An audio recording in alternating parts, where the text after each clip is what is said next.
Jungle. Audio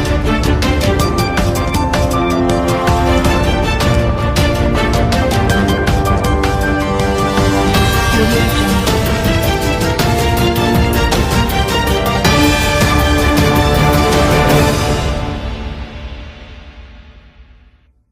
आगामी 3 दिन ओडिशा छुईब मौसुमी आसंता 13 तारिख बेलू 2 रु 4 डिग्री सेल्सियस तापमात्रा ह्रास पाइब एने पूर्वानुमान करिछि आंचलिक पाणीपाग विज्ञान केंद्र।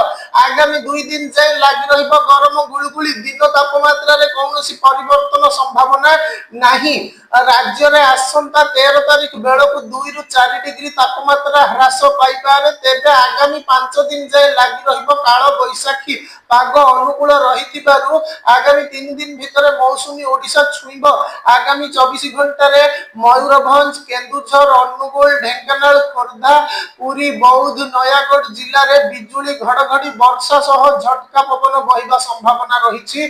कोरापुट मालकानगिरी और मयूरभंज जिले में स्वल्परू मध्यम धरणर वर्षा संभावना थिबा पाणीपाग विभाग पूर्वानुमान करिछि।